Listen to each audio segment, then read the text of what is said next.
So now we can see that remote sensing is a world-changing technology, because if everyone is half a second behind observation, that means that something else is collapsing the quantum wave function to produce them. So all of the humans are in a reality made, created, collapsed by something else. So we've got wave function collapse is the mechanism in which a system, by interacting with its environment, which includes a measuring apparatus, is transformed from a superposition of states into a definite classical state with a well-defined value of giving measurable quantity.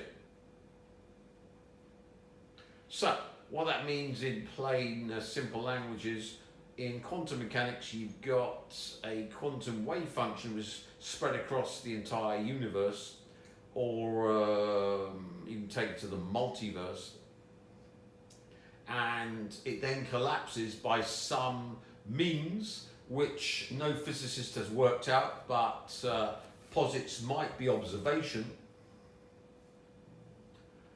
And that's transformed into a well-defined value of given measurable quantity, which we call reality. So this means that if you're half a second behind observation, you're not even in the game. So that a remote sensor, who by some means can learn how to get into the observation, the thing that collapses the quantum wave function, or the thing that perceives before the half-second conscious event, is in the game. They can do magic, because magic basically is collapsing the quantum wave function to get what you want. Now, in Buddhism, transcendental meditation from the Hindis,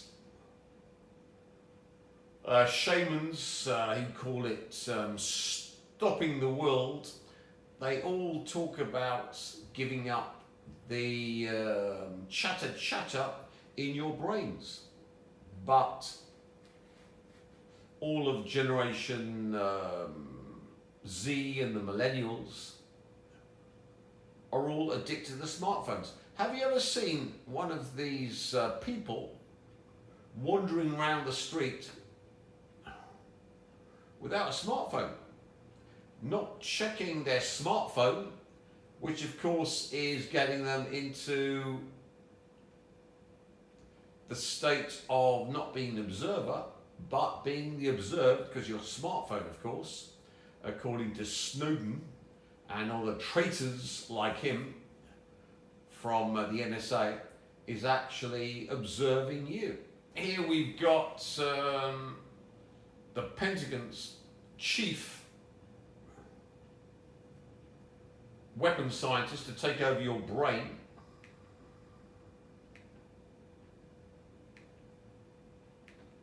And here's brain science from bench to battlefield.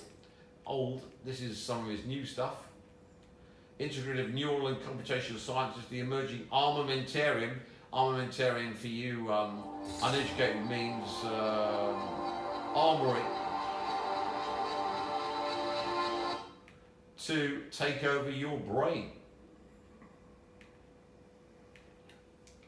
So let's have a look at this guy. He might be totally evil, but he's not stupid. That's if Google gets us past the adverts. Introduction. There we are. Put the brain on your fingertips. I think it becomes important to understand a formal definition of a term that I will use repeatedly throughout this lecture. This term, a weapon. as directly cited from the Oxford English Dictionary, there are two interactive and I think important definitions of a weapon you need to understand. The first is as a means of contending against another. So he's into weapons, so he's not a good guy. He's not love and light. Soft and hard weapons. As weaponizable, a real word by the way. So we've got chemicals, biologicals and devices, neurotechnology, cyborg systems. Soft weapon. So he's not on the side of light, this guy. So as to be able to acquire viable targets and also to avoid collateral damage. So we've got to find out your brain works, neuroimaging. Doing that with increasing sophistication. And then use interventional technologies. I can use forms of neuroimaging, and these are diverse. They run the gamut from the older forms, such as cyber-linked things like neurocode computerized manipulation tomography and single photon emission tomography, to the much newer form. So when I talk about this technology, I'm assessment neurotechnology. Not making up. This is what the Pentagon's been developing. Now, let's look at the big picture. Practice. In other Big words, data, again, from your cell phones.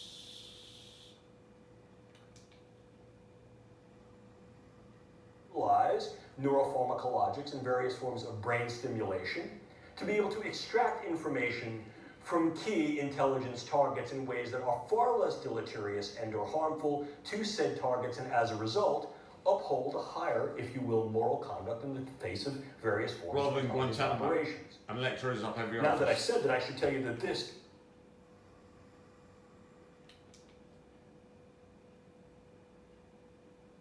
laboratory that has looked at the capability to increase visual acumen, if not restore sight to super soldiers.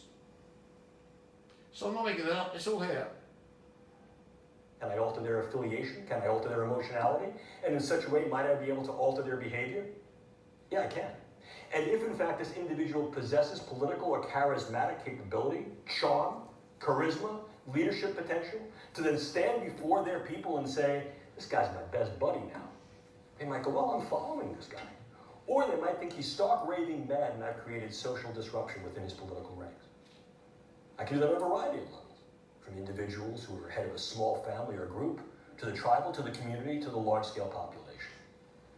So we can utilize these things to be able to affect key operators and dynamic individuals who may charismatically, politically, or through other means of power be able to affect groups. It's a ripple effect. It is a ripple effect. Moreover, we can induce a number of neuromicrobiological agents to then incur something called high morbidity. These are not necessarily mortal agents. We can modify the existing palette of bacteria and viruses through the use of gene editing techniques, very viable. This has been some of my ongoing work with my colleague Diane DeEulis at National Defense University. And what we can also do is recognize that there are existing microbiologicals that can be harnessed to then induce the effects. We can also engage certain chemicals that way. What we want here is a morbidity factor, not necessarily a mortality factor. I want to make people sick. And what I do here is the virus is not necessarily the bug. The virus is what I put over the internet. Let me show you how I can crash a system pretty easily. I affect key individuals here, here, and here. And then I take another community in the back of the room. I affect key individuals there. And then I take another community. I affect key individuals there. And then I do what every good attributional group does. I beat my chest and take credit for it. What I put out over the internet is, this is a virus, a bacteria, an agent that I have infiltrated into your fill in the blank. I say it's a weapon of mass destruction, and what I tell you it's going to do is it's going to produce paranoia, anxiety, and sleeplessness. What I've just done is I've recruited every paranoid hypochondriac to think that they have whatever that is. I've used salient and sentinel cases, and I... Evil, but super smart. Step further, I think it becomes important for us to also understand that we can utilize devices slightly differently. This is the idea of the sort of non-human cyborg, and I don't use that word in any way colloquially. I mean it. Cyborgs? In the do-it-yourself biology community from their relative per-alignment that also recognizes that there are potential threats to not only that community, but the community at large, and as a consequence, national security and defense. The reason I tell you that is that this also speaks to what can be done and what should be done about it. And although I'd love to be able to stand before you now and say, here are the answers one by one, I can't do that.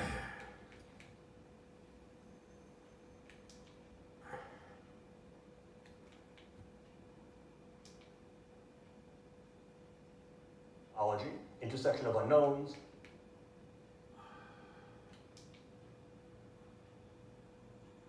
As real in 1970 and has now been realized some 40 years later. This is a real speedway. This is not hypothetical. This is a race that was defined, and like so many other races that are defined, it's simply a question of the technological and scientific sophistication of the entries on the race. It's real. What it forces us to do is to evaluate the neuroscience and technology with regard to its capabilities and its limits. Don't make anything up. There's plenty there to really be concerned about. This is not a bunch of sit under a tree, navel gazing, let's make up these hypothetical fictional scenarios. No neuroscience. From James Giordano is that the Pentagon is into controlling your brain, and it's a piece of piss for the Pentagon. So if they can introduce into your brain nanotechnology or all these other agents by various means. Be up at night is that the capability of the science and technology is not beyond the recognition of those individuals who see its potential value for warfare, intelligence, and national security purposes. And in all transparency, Eddie, as I must tell you, much of my own work has focused upon, if you will, the dual usability and the issues and problems that arise from the development of weaponized brain science. And that is a very, very rich, complex, and very often, I think, confusing. Now, we've talked about this half-second delay. So, if by some means you can get this nanotech into the bodies, brains of the human, and then get it to observe what's going on in the human body and brain, it will then hijack the quantum wave function of the human, and that human will then cease to exist because it's controlled by the AI that is observing the quantum wave function of the infested human, which the nanotech is uploading to the AI, so the AI can collapse in real time the quantum wave function of the human to end the humanity of the human and simply turn it into slaveware of the AI, a quantum mechanical slave of AI and those who control the AI. And if you could infest the majority of the population, this would then mean the humans would no longer be humans, but would simply be beasts of burden, slaves of the AI technology and the nanotech that observes the quantum wave function, that collapses the quantum wave function in real time to hijack them. Now, if you're going to do this, you need to have all of the AI observer linked to a quantum computer that can collapse the quantum wave function in real time to control the quantum wave function of everyone who's become infested with this nanotech. Here we're on quantum computers which you can look through at your leisure, so I'm going to give you a distillation because I'm a super genius. And what it means is that these things can operate in the multiverse and can do things that's not available for machines in the universe. Or how they work, you can trawl through these endlessly boring videos and work out. But the bottom line is that with a quantum computer, you control the multiverse. and get explanations that aren't available if you are just stuck in the universe. I know this seems batshit crazy, but it isn't. It's just simply because the population's so stupid, so uneducated, they don't know how far ahead science has become.